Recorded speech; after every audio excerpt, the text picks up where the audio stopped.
Hello friends. Mahanadi சீரியலில் என்ன நடக்குதுன்னு பார்க்கலாம் வாங்க. வீடியோவை ஸ்கிப் பண்ணாமல் கடைசி வரைக்கும் பாருங்கள். இப்போது நம்ம விஜயும் காவேரியும் ரெகுலராக நைட்டில் காலையில் குட் மார்னிங் குட் நைட் அப்படின்னு சொல்லிட்டு நிறையவே பேச ஆரம்பிச்சிட்டாங்க. ஸோ நம்ம காவேரி வந்து காலைல எழுந்திரிச்சதுமே விஜய்க்கு குட் மார்னிங் சொல்கிறாங்க. நம்ம விஜயுமே ரொம்பவே சந்தோஷமாக இப்போது வாட்ஸ்அப் நோண்ட ஆரம்பிச்சிடுறாங்க. என்ன பண்ணுறீங்க, ஸ்கூலுக்கு ரெடியாக கிளம்பிட்டீங்களா, என்ன சாப்பாடு அப்படி இப்படின்னு சொல்லிட்டு கொஞ்சம் நேரமாக பேசிக்கிட்டு இருக்காங்க. இன்னைக்கு நீங்கள் அம்மாவை கூட்டிக்கிட்டு வருவீங்கள அப்படின்னு சொல்லி கேட்கவும், ஆமாங்க கன்ஃபார்ம் நான் தான் அவளை கூட்டிகிட்டு வந்து விடுவேன், ஏன் இப்படி கேட்குறீங்க அப்படின்னு சொல்லி கேட்கவும், அதெல்லாம் ஒன்றும் இல்லை, சும்மா தான் இன்னைக்கு நீங்கள் வருவீங்களோ மாட்டீங்களோன்னு சொல்லிட்டு தோணிக்கிட்டே இருந்தது, அதான். நீங்கள் கவலையப்படாதீங்க, டெய்லியும் உங்களை பார்க்குறதுக்காக. என்னது, இல்லை இல்லை, டெய்லியும் அம்மாவை ஸ்கூலில் விடுறதுக்காக நான் கண்டிப்பாக வருவேங்க அப்படின்னு சொல்லிட்டு வாட்ஸ்அப்லேயும் மெசேஜ் பண்ணி பேசிக்கிட்டு இருக்காங்க. இப்போது இங்கே நம்ம காவேரியுமே சரிங்க எனக்கு ஸ்கூலுக்கு டைம் ஆகிடுச்சு, நான் கிளம்பணும் அப்படின்னு சொல்லிட்டு அதாவது ஓகே பாய்ன்னு சொல்லிட்டு வச்சுட்டு போயிடுறாங்க. இப்போது நம்ம சாரதாவுமே வழக்கம் போல் நம்ம அம்முக்கும் சாப்பாடு கட்டுறாங்க. இங்கே பாருடி, இதை ஞாபகமாக அம்முக்கு கொடுத்துரு, அவளுக்குன்னே தனியாக ஸ்பெஷலாக செஞ்சுருக்கேன், உனக்கு இட்லியும் சட்னியும் மட்டும் வச்சுருக்கேன் பாரு அப்படின்னு சொல்லிட்டு. உடனே இங்கே நம்ம காவேரி இருந்துட்டு, என்னம்மா இட்லியும் சட்னியும் மதியம் வரைக்கும் நல்லா இருக்குமா, அது கெட்டு போயிடுச்சுன்னா என்ன பண்ண முடியும் அப்படின்னு சொல்லிட்டு. அதெல்லாம் கெட்டு போகாது, நான் நல்லா புளி போட்டு தான் சட்னி அரைச்சிருக்கேன், கண்டிப்பாக அது கெட்டு போகாது, உனக்கு அது போதும். ஆனால் குட்டி காவேரிக்கு நான் வகை வகையாக செஞ்சுருக்கேன், அவளுக்கு கண்டிப்பாக அவளுக்கு பிடிக்கும், அவளுக்கு பிடிச்சது எல்லாத்தையும் தான் நான் செஞ்சுருக்கேன், நீ ஞாபகமாக அவகிட்ட கொடுத்துட்றேன்னு அப்படின்னு சொல்லிட்டு.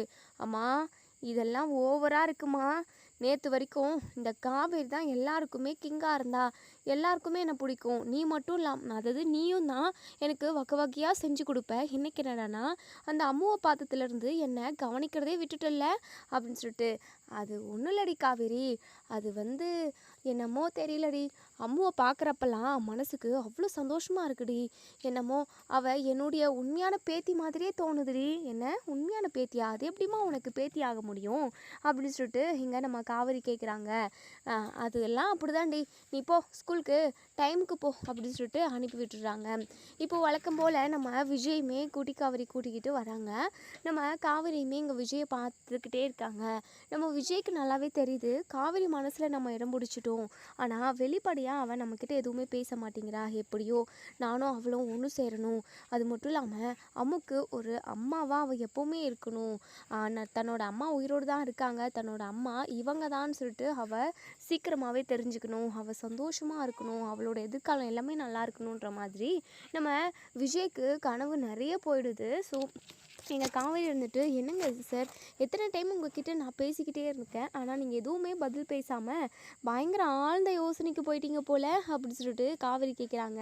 உடனேங்க நம்ம அம்மா இருந்துட்டு, மிஸ் அது வந்து அதெல்லாம் அப்படி தான் மிஸ், ஏன்னா என் அப்பா உங்களை பார்க்குறதுக்காக கலர் கலராக ட்ரெஸ் போடுறாரு, நிறைய பர்ஃப்யூமை அடித்து அடித்து டப்பா டப்பாவாக காலி பண்ணுறாரு மிஸ், அது மட்டும் இல்லாமல் நான் கேட்பேன், நீங்கள் என் மிஸ்ஸை சைட் அடிக்கிறதுக்கு தானே இப்படி பண்ணுறீங்கன்னு கேட்குறதுக்கு, இல்லை இல்லை நான் எப்போவுமே இப்படி தான் அப்படின்ற மாதிரி என்கிட்ட ரீல் விட்டுக்கிட்டு இருக்காரு மிஸ் அப்படின்னு சொல்லிட்டு நம்ம குட்டி காவேரி போட்டு கொடுத்துட்றாங்க. விஜய் இருந்துட்டு, அம்மா என்னமோ இதெல்லாம், ஏங்க அவள் ஏதோ குழந்தைங்க, அவள் அப்படி பேசுகிறா, நீங்கள் எதுவும் தப்பாக நினச்சிக்காதீங்க, நான் எப்போவுமே அப்படிதாங்க, உங்களை போய் நான் எதுக்காக ரூட்டு விடணும், நீங்கள் என்னை பார்க்கணுன்றதுக்காகலாம் நான் ரெடி ஆகலைங்க, எனக்கு பிடிச்ச மாதிரி நான் ரெடி ஆகுறேன், அவ்வளோதான், நீங்கள் எதுவும் தப்பாக நினச்சிக்காதீங்க அப்படின்னு சொல்லிட்டு. உடனே நம்ம குட்டி அதாவது காவேரி இருந்துட்டு, ஏங்க அப்படியே நீங்கள் ரெடி ஆகினாலும் ஒரு தப்பும் இல்லையேங்க அப்படின்னு சொல்லிட்டு. என்ன ஒரு தப்பும் இல்லையா அப்படின்னு சொல்லிட்டு விஜய் பயங்கர அதிர்ச்சியாக பார்க்குறாங்க. ஏன்னா நம்ம காவேரிக்கு எப்போவோ விஜய் மேலே லவ் வந்துருச்சு, ஸோ அதை வெளியில் சொல்லிக்கல, ஆனால் ரியாக்ஷனில் எல்லாமே தெரியுது, இதில் இருந்தே நம்ம விஜய் புரிஞ்சுக்கிறாரு. நம்ம குட்டி காவேரி இருந்துட்டு, மிஸ் என்ன நடந்துக்கிட்டு இருக்கீங்க அப்படின்னு சொல்லிட்டு. அதெல்லாம் ஒன்றும் இல்லை, எப்போ பார்த்தாலும் துருன்னு ஏதாவது ஒன்று பேசிக்கிட்டே இருப்பில்ல, வாமு நம்ம போகலாம் டைம் ஆகிடுச்சு அப்படின்னு சொல்லிட்டு இங்கே நம்ம குட்டி காவேரியை காவேரி கையை பிடிச்சி கூட்டிகிட்டு போயிடுறாங்க. பின்னாடி திரும்பி திரும்பி பார்த்துக்கிட்டே போகிறாங்க நம்ம விஜயை. விஜய்க்கு அவ்வளோ ஒரு சந்தோஷம், இத்தனை வருஷமாக இதுக்காக தான் காத்துக்கிட்டு இருந்திருப்பாரு, காவேரி நமக்கு இல்லை, அவள் நம்மளை விட்டுட்டு போயிட்டா அப்படின்னு சொல்லிட்டு ஒரு காலத்தில் நினச்சிக்கிட்டு இருந்தாங்க. 5 வருஷமாக அப்படி தான் ஒவ்வொரு நிமிஷமும் நரக வேதனையை அனுபவிச்சுக்கிட்டு இருந்தாரு நம்ம விஜய்.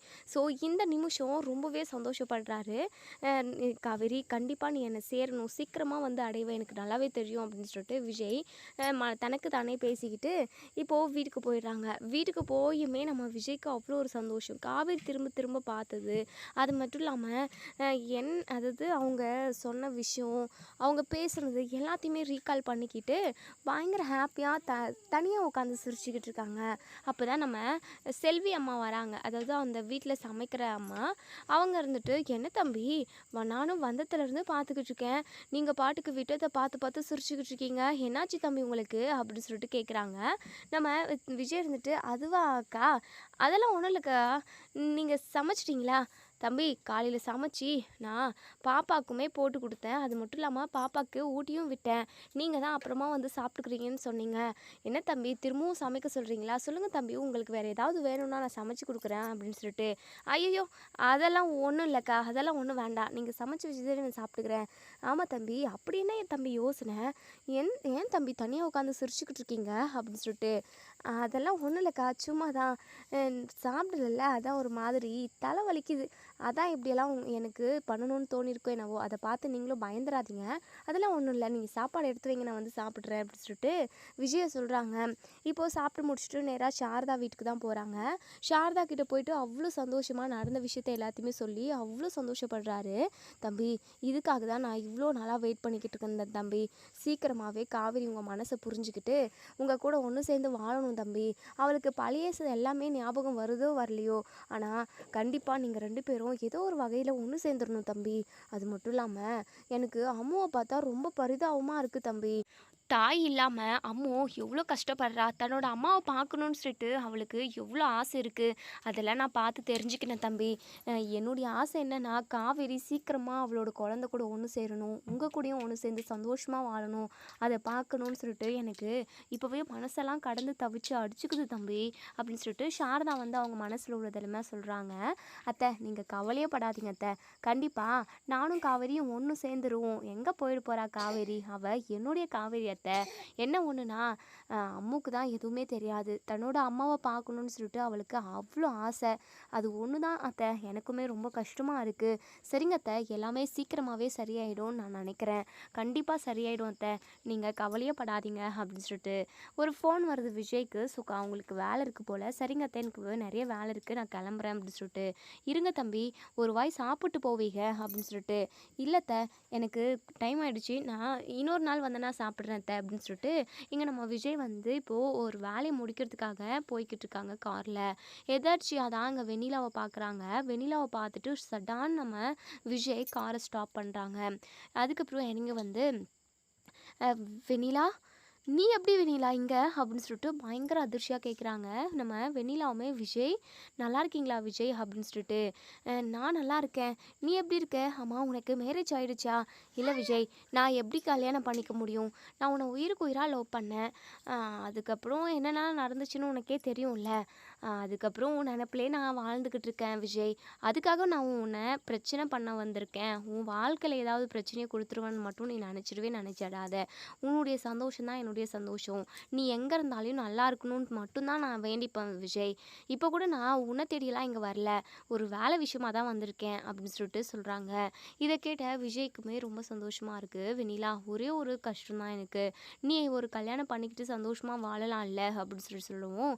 இல்லை விஜய் அதில் எனக்கு சுத்தமாக இன்ட்ரெஸ்ட் இல்லை, ஏன் மாமா கூட என்னை கம்பல் பண்ணிக்கிட்டே தான் இருக்காரு, ஒரு கல்யாணத்தை பண்ணி பார்க்கணும் உனக்கு, நீ சந்தோஷமாக வாழ்றத நான் என் கண்ணு குளிர்ச்சியாக பார்க்கணுன்னு சொல்லிட்டு அவர் என்கிட்ட கேட்டுக்கிட்டே தான் இருக்காரு, ஆனால் என் மனசு தான் இடம் கொடுக்கல, நீ அதெல்லாம் எதுவும் யோசிச்சு வரி பண்ணிக்காத விஜய், அதெல்லாம் எனக்கு ஒரு பிரச்சனையே இல்லை, நீங்கள் எப்படி இருக்கீங்க, காவேரி எப்படி இருக்காங்க, நீங்கள் நல்லா இருக்கீங்கல்ல, அது மட்டும் இல்லாமல் காவேரி ப்ரெக்னெண்ட்டாக இருந்தாங்க, இப்போ எப்படி குழந்த பிறந்திருக்கும், சொல்லுங்கள் விஜய் என்ன குழந்த பிறந்திருக்கு, எப்படி இருக்கீங்க, நீங்கள் ஹாப்பியாக தானே இருக்கீங்க அப்படின்னு சொல்லிட்டு நம்ம வெண்ணிலா வந்து கேட்குறாங்க. உடனே நம்ம விஜயால் எதுவுமே சொல்லவே முடியல, முகமெல்லாம் வாடி போயிடுது. இதை கவனித்த நம்ம வெண்ணிலா இருந்துட்டு என்னாச்சு, ஏன் விஜய் இப்படி ஒரு மாதிரி முகமெல்லாம் வாடி போயிடுச்சு, என்னன்னு நான் தெரிஞ்சுக்கலாமா, இல்லை பர்சனல் அப்படின்னா கூட ஒன்றும் பிரச்சனை இல்லை விஜய், சொல்லணும்னு நினச்சிங்க அப்படின்னாவே சொல்லுங்கள் விஜய் அப்படின்னு சொல்லிட்டு இங்கே நம்ம வெண்ணிலா வந்து கேட்குறாங்க. சொல்லக்கூடாதுன்னா நம்ம விஜய் இருந்துட்டு அது வந்து என் வாழ்க்கையில் என்னென்னவோ நடந்துருச்சு வெண்ணிலா. அதை சொன்னாலுமே அது கசப்பான விஷயங்களா தான் இருக்கும். ஆனால் முன்ன மாதிரி இல்லை, இப்போது கொஞ்சம் பரவாயில்ல அப்படின்னு சொல்லி சொல்கிறாங்க. உடனே வெண்ணிலா இருந்துட்டு என்ன விஜய் என்னென்னமோ பூசி முழுக்கிற மாதிரி சொல்கிறீங்க, என்னன்னு எனக்கோ சரியாக புரியல அப்படின்னு சொல்லிட்டு இங்கே நம்ம விஜய்கிட்ட வெண்ணிலா கேட்குறாங்க. விஜய் இருந்துட்டு நடந்த எல்லாத்தையுமே சொல்கிறாங்க. அதாவது நம்ம காவேரிக்கு 9வது மாதம் ஸ்கேன் பண்ணிட்டு வரப்போ இந்த ராகவ் லாரி வச்சு மோதி ஆக்சிடெண்ட் ஆன விஷயம், அதுக்கப்புறம் ஆக்சிடெண்ட் ஆகி நாங்கள் ஒரு சுய நினைவிலே இல்லை, எல்லாருமே ஹாஸ்பிட்டலில் இருந்தோம், ரொம்ப சீரியஸான கண்டிஷனில் இருந்தோம். அப்போது காவேரிக்கு குழந்தையும் பிறந்தது, அந்த குழந்தை பிறந்த விஷயம் கூட எனக்கு தெரியாது. அதுக்கப்புறம் எங்கள் பாட்டி பிளான் பண்ணாங்க இல்லையா, அது இதுன்னு எல்லாத்தையுமே இங்கே நம்ம விஜய் வந்து ஒவ்வொன்றா எங்கள் வெண்ணிலா கிட்ட சொல்கிறாங்க. வெண்ணிலாவுக்கே பயங்கர அதிர்ச்சியாக இருக்குது. என்ன விஜய் சொல்கிறீங்க, இவ்வளோ நடந்திருக்கா உங்கள் வாழ்க்கையில்? என்னால் இதை எதையுமே ஜீரணிக்கவே முடியல. அது மட்டும் இல்லாமல் 5 வருஷத்துக்கு அப்புறம் நீங்கள் காவேரி உயிரோடு இருக்கிறத தெரிஞ்சுக்கிட்டு இருந்திருக்கீங்க. அப்போது அந்த நிமிஷம் உங்களுக்கு எவ்வளோ சந்தோஷமாக இருந்திருக்கும்ல. உண்மையாகவே நினச்சி பார்க்கவே எனக்கே இதெல்லாம் உண்மையாகவே சீரியலில் படத்தில் நடக்கிற மாதிரி இருக்குது அப்படி சொல்லிட்டு வெண்ணிலா வந்து சொல்கிறாங்க. ஆமாம் வெண்ணிலா, என்னென்னமோ நடந்து போச்சு. எப்படியோ அந்த கடவுள் எங்கள் 2 பேரையும் ஒன்று சேர்த்து வைக்கணும்னு சொல்லிட்டு அவர் எங்கள் தலையில் எழுதி வச்சுருப்பார் போல். அதான் என் கண்ணுக்கு காவேரியை காட்டிட்டாரு. இதுக்கப்புறம் யாராலையுமே காவேரி கிட்டேருந்து என்னை பிரிக்கவே முடியாது அப்படின்னு சொல்லிட்டு வெண்ணிலா சொல்கிறாங்க. ஆமாம் விஜய், நீங்கள் வெண்ணிலா இது காவேரி மேலே எந்த அளவுக்கு பாசமாக இருந்திருக்கீங்கன்னு நான் பார்த்துருக்கேன். எவ்வளோ பிரச்சனை நம்ம வாழ்க்கையில் நடந்தது, கடைசியில் நானே உங்கள் 2 பேரையும் ஒன்று சேர்த்து வைக்கிற மாதிரி இருந்ததில்ல. சரி விஜய், நீங்கள் கவலையே படாதீங்க, கூடிய சீக்கிரமாக நீங்கள் உங்கள் பொண்ணு அதுக்கப்புறம் உங்கள் மனைவி நீங்கள் 3 பேருமே ஒன்று சேர்ந்து சந்தோஷமாக வாழ்வீங்க அப்படின்னு சொல்கிறாங்க. சரிங்க அப்படின்னு சொல்லிட்டு அதுக்கப்புறம் விஜய் வந்து வெண்ணிலாவை வீட்டுக்கு கூப்பிடுறாங்க. ஆனால் நம்ம வெண்ணிலா இருந்துட்டு எனக்கு ஒரு முக்கியமான வேலை இருக்குது விஜய், அது மட்டும் இல்லாமல் ஒர்க் விஷயமாக தான் இங்கே வந்தேன். வேலை எனக்கு செட் ஆகிடுச்சு அப்படின்னா கண்டிப்பாக நானும் இதே ஊரில் தான் ஒர்க் பண்ண போகிறேன் அப்படி சொல்லிட்டு இங்கே நம்ம வெண்ணிலா சொல்கிறாங்க. ரொம்ப சந்தோஷம் அப்படின்ற மாதிரி விஜய் சொல்கிறாங்க. சரி, இன்னொரு நாளைக்கு நம்ம மீட் பண்ணோம் அப்படின்னா கண்டிப்பாக நம்ம வீட்டுக்கெல்லாம் வந்து போய்க்கலாம், ஓகேவா விஜய், நான் கிளம்புறேன் அப்படின்னு சொல்லிட்டு நம்ம வெண்ணிலா வந்து கிளம்பி போயிடுறாங்க. ஒரு ஆஃபீஸ்க்கு தான் இன்டர்வியூக்கு போகிறாங்க. ஸோ அங்கே இன்டர்வியூலையுமே பாஸ் ஆகிடுறாங்க. அதே சமயம் அவங்களுக்கு வேலையுமே ரொம்ப பிடிச்சிருக்கு. ஸோ இங்கே செட்டில் ஆகிடலாம் அப்படின்ற மாதிரியெல்லாம் முடிவு பண்ணிட்டாங்க. ஸோ அந்த கம்பெனியில் வேலைக்கு போவாங்க. அதே சமயம் வீடு எங்கேயாவது பார்க்கணும், வீடு தான் ரொம்ப முக்கியம். எங்கே தங்கலாம்? சரி, நம்ம விஜய்கிட்ட கேட்டு பார்ப்போம், வேறு எங்கேயாவது நமக்கு தங்க இடம் இருக்குமான்னு சொல்லிட்டு அப்படின்னு சொல்லி இங்கே நம்ம விஜய்கிட்ட ஃபோன் பண்ணுறாங்க. விஜய்மே இங்கே சொல்லு வெண்ணிலா, என்ன விஷயம் அப்படின்னு சொல்லி கேட்கவும் விஷயத்த சொல்கிறாங்க. எனக்கு இங்கே வேலை செட் ஆகிடுச்சு, இன்டர்வியூ போனேன், இன்டர்வியூ அட்டன் பண்ணதுமே நான் செலக்ட் ஆகிட்டேன். அது மட்டும் இல்லாமல் எனக்கு வேலை ரொம்ப பிடிச்சிருக்கு விஜய். ஸோ வேலை செட் ஆகிடுச்சு, இருக்கிறதுக்கு இடம் வேணும், எங்கேயாவது எனக்கு இடம் கிடைக்குமா வாடகைக்கு அப்படின்னு சொல்லிட்டு இங்கே வெண்ணிலா வந்து கேட்குறாங்க. அப்படியே பயங்கரமாக யோசிக்கிறாங்க. அப்போ தான் நம்ம சாரதாவோட நினப்பு வருது. ஏன்னா சாரதாவுமே ஒரு வாடகை வீட்டில் தான் இருக்காங்க. ஸோ அவங்கக்கிட்ட கால் பண்ணி கேட்டு சொல்கிறதா சொல்லியிருப்பாங்க. இப்போது நம்ம சாரதாவுக்கு விஜய் கால் பண்ணி நீங்கள் இருக்கிற போர்ஷன்லேயே பக்கத்து போர்ஷன் இது ஏதாவது இருக்காத, நமக்கு வேண்டப்பட்டவங்க ஒருத்தவங்க அங்கே ஸ்டே பண்ணுறாங்களாம் அப்படின்னு சொல்லிட்டு. யார் தம்பி அப்படின்னு சொல்லி கேட்குறப்ப வெண்ணிலா அத்தை அப்படின்னு சொல்லிட்டு. வெண்ணிலான்னு கேட்டதுமே இங்கே நம்ம சாரதாவுக்கு கொஞ்சம் நெஞ்செல்லாம் படபடப்பாக தான் இருக்குது. எங்கள் வெண்ணிலாவுக்கு விஜய் மாப்பிள்ளை கல்யாணம் பண்ணிப்பாரோன்ற ஒரு பயம் வந்துடுது. ஸோ ஒரு மாதிரி பேச்சே வராமல் சைலண்ட்டாக இருக்காங்க. விஜய் இருந்துட்டு என்னத்த நீங்கள் யோசிக்கிறீங்க அப்படின்னு எனக்கு நல்லாவே புரியுது, என்ன யோசிக்கிறீங்கன்னு எனக்கு தெரியுது அத்தை, நீங்கள் நினைக்கிற மாதிரி கண்டிப்பாக எப்போவுமே நடக்காது. வெண்ணிலாவுமே அவளோட வேலையை பார்க்குறதுக்காக மட்டும்தான் இந்த ஊருக்கு வந்திருக்காளே தவிர என்னுடைய வாழ்க்கையில் பிரச்சனை பண்ணுறதுக்கோ இல்லை என்னையும் காவேரி பிரிக்கிறதுக்கோலாம் அவள் வர கிடையாது. நீங்கள் எதை நினச்சி கவலைப்படாதீங்க, அவளும் ஒரு பொண்ணு தானே, அவளுக்கும் சேஃப்டி வேணுன்றதுக்காக தான் உங்கள் வீட்டு பக்கத்துலேயே ஏதாவது வீடு வாடகை கிடைக்குமான்னு கேட்க வந்தேன் அப்படின்னு சொல்லிட்டு. தம்பி இருக்குது தம்பி, அதெல்லாம் ஒரு பிரச்சனையும் இல்லை. என்ன ஒன்று, காவேரியோட வாழ்க்கைக்கு அந்த வெண்ணிலா எந்த பிரச்சனையும் பண்ணிட மாட்டாள்ல அப்படின்னு சொல்லிட்டு சொல்கிறாங்க. அத்தை நீங்கள் கவலையே படாதீங்க அத்தை, அதெல்லாம் எந்த பிரச்சனையும் வராது அப்படின்னு சொல்லிட்டு இப்போ வெண்ணிலாவுக்குமே இன்ஃபார்ம் பண்ணிடுறாங்க. ஸோ வெண்ணிலாவுமே இப்போ சாரதா கிட்ட தான் வந்து பேசிக்கிறாங்க. நல்லா இருக்கீங்களா ஆண்டி அப்படின்னு சொல்லிட்டு பேசிக்கிறாங்க. அதுக்கப்புறம் இப்போது வீட்டோட ஓனர்கிட்டயுமே பேசிடுறாங்க. அதே போர்ஷனில் பக்கத்து போர்ஷனில் இங்கே நம்ம வெண்ணிலாவுக்கு ரூம் வாடகை கொடுக்குறாங்க. அதாவது வாடகைக்கு ரூம் கொடுக்குறாங்க. இப்போது விஜய்க்கு தான் ரொம்ப தேங்க்ஸ் சொல்கிறாங்க. அதெல்லாம் இருக்கட்டும் வெண்ணிலா, அதெல்லாம் ஒரு பிரச்சனையும் இல்லை. நீங்கள் சேஃப்டியாக இருந்தீங்க அப்படின்னாவே எனக்கு ஓகே தான். உங்களோட சேஃப்டி காரணமாக தான் நான் அத்தையோட வீட்டு பக்கத்துலேயே உங்களுக்கு வீடு பார்த்தேன் அப்படின்னு சொல்லிட்டு சொல்கிறாங்க. ரொம்ப தேங்க்ஸ் விஜய் அப்படின்னு சொல்லிட்டு இப்போது விஜய்மே கிளம்பி போயிடுறாங்க. என்னதான் விஜய் அதாவது வெண்ணிலா எந்த பிரச்சனையும் பண்ண மாட்டாங்க அப்படின்னு சொல்லிட்டு நம்ம விஜய் சாரதா கிட்ட சொன்னாலுமே சாரதாவுக்கு உள்ளுக்குள்ளே ஒரு பக்கம் கொஞ்சம் பதட்டமாக தான் இருக்குது. வெண்ணிலாவால் விஜயோட காவேரியோட வாழ்க்கைக்கு ஏதாவது ஒரு பகிரங்கம் வந்துடுமோ அப்படின்னு சொல்லிட்டு ரொம்பவே பயப்படுறாங்க. அப்படி நடக்கக்கூடாதுன்னு சொல்லிட்டு சாமிக்கிட்டேயுமே வேண்டிக்கிறாங்க. இப்போ ஈவினிங் நம்ம காவேரி வந்துடுறாங்க. நம்ம அதாவது வெண்ணிலாவுமே பால் காய்ச்சுறாங்க. பக்கம் அக்கம் உள்ளவங்களுக்கெல்லாம் சிம்பிளாக கொடுக்கறது வழக்கம். ஸோ இங்கே நம்ம வெண்ணிலா சாரதாவோட வீட்டுக்கு தான் வராங்க.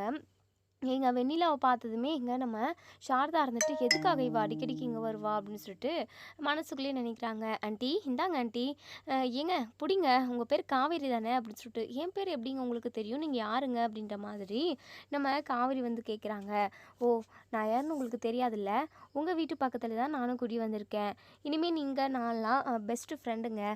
இந்தாங்க பால் காய்ச்சினேன், அதான் உங்களுக்கு கொடுத்துட்டு போகலாமேன்னு வந்தேன், எடுத்துக்கோங்க அப்படின்னு சொல்லிட்டு நம்ம காவேரிக்குமே வெண்ணிலா ரொம்ப பிடிச்சிருக்கு. நீங்கள் ரொம்ப ஸ்வீட்டாக பேசுகிறீங்க, ரொம்ப அழகாக இருக்கீங்க, எனக்கு உங்களை ரொம்ப பிடிச்சிருக்கீங்க, நீங்கள் சொன்ன மாதிரி நம்ம பெஸ்ட்டு ஃப்ரெண்டாக இருக்கலாம் அப்படின்ற மாதிரி இங்கே நம்ம காவேரி எங்கள் வெண்ணிலா கிட்ட சொல்கிறாங்க. வெண்ணிலாவுமே ரொம்ப ஹாப்பியாக ஃபீல் பண்ணுறாங்க. சரிங்கங்க, பக்கம் அக்காலாம் ஒன்றும் கொடுத்துட்டு வந்துடுறேன், நீங்கள் பால் குடிச்சு முடிச்சதும் டம்ளரை எடுத்து வச்சுருங்க, நான் ஈவினிங்கோ இல்லை டுமாரோ வாங்கிக்கிறேன் அப்படின்னு சொல்லிட்டு இங்கே வெண்ணிலா கிளம்பி போயிடுறாங்க. உடனே காவேரி இருந்துட்டு, அம்மா ஸ்வீட்டாக இருக்காங்கல்ல, சூப்பராக பேசுகிறாங்கல்ல அப்படின்னு சொல்லிட்டு. ஆமாம், ஸ்வீட்டு சூப்பரு, போடி போய் வேலையை பாரு, அவள் ஸ்வீட்டாக இருக்காளா இல்லை கசக்கிறாளான்னு போக போக தானே தெரியும் அப்படின்னு சொல்லிட்டு சாரதா சொல்கிறாங்க.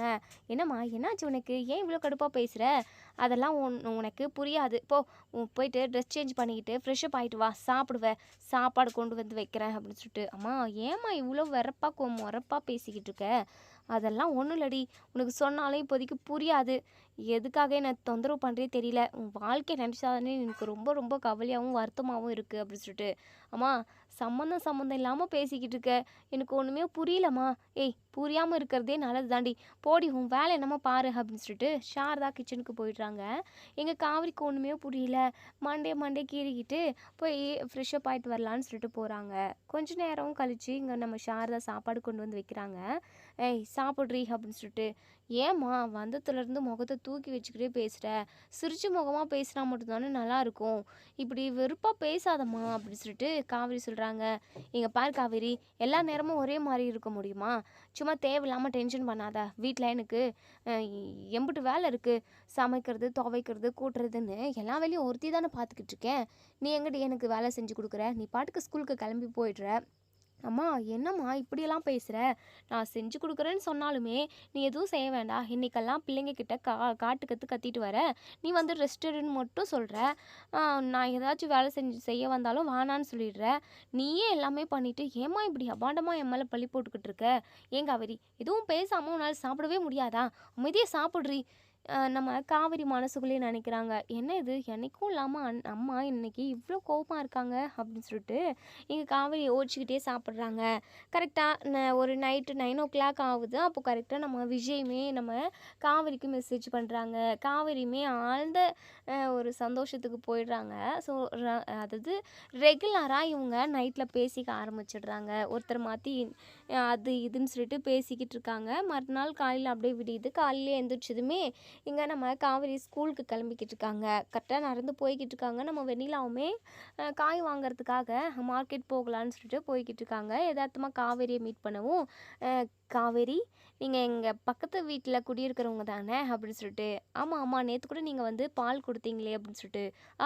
ஓகே ஓகே ஓகே ஆமாம், நீங்கள் இப்போ எங்கே போய்கிட்டு இருக்கீங்க அப்படின்னு சொல்லி கேட்கவும், ஸ்கூலுக்கு தான் டீச்சராக ஒர்க் பண்ணுறேன் அப்படின்னு சொல்லிட்டு. ஓ அப்படியா, சூப்பர், நீங்கள் எங்கே ஒர்க் பண்ணுறீங்க, இப்போ தான் நான் ஜாயின் பண்ணணும், நல்ல நாளாக பார்த்து போகலான்னு இருக்கேன், இன்டர்வியூக்கெல்லாம் போயிட்டு அட்டன் பண்ணிட்டு வந்துட்டேன், செலக்ட் ஆகிட்டேன், நானும் ஒர்க் போகணும், இன்னைக்கு லீவ் போட்டுட்டேன், நல்ல நாளாக பார்த்து போகணுன்றதுக்காக இன்னைக்கு லீவ் போட்டுட்டேன் அப்படின்னு சொல்லிட்டு நம்ம வெண்ணிலா வந்து சொல்கிறாங்க. ஓ அப்படியா, ஆமாம் இதுக்கு முன்னாடி எங்கே இருந்தீங்க, உங்களுக்கு என் அப்பா அம்மா யாரும் இல்லையா அப்படின்ற மாதிரியெல்லாம் காவேரி கேட்குறாங்க. எனக்கு அப்பா அம்மா யாருமே இல்லை, நான் கொஞ்சம் அதாவது ரொம்ப வருஷத்துக்கு முன்னாடியே அப்பாவும் அம்மாவும் கார் ஆக்சிடெண்ட்டில் இறந்து போயிட்டாங்க, எனக்குன்னு இருக்கிறது என் மாமா மட்டும்தான் அப்படின்னு சொல்லிட்டு. ஓ அப்படியா, சாரி சாரி, உங்களுக்கு கஷ்டமாக இருந்திருக்குல்ல நான் இப்படி கேட்குறப்ப. அப்படியெல்லாம் ஒன்றும் இல்லைங்க அப்படின்னு சொல்லிட்டு. ஆமாம் உங்கள் அம்மா மட்டும் இருக்காங்க, உங்கள் கூட பிறந்தவங்க, அது மட்டும் இல்லாமல் உங்கள் அப்பாலாம் எங்கே இருக்காரு, அப்பா இல்லை அப்படின்ற மாதிரி இங்கே அவங்க விஷயத்த எல்லாத்தையுமே சொல்கிறாங்க.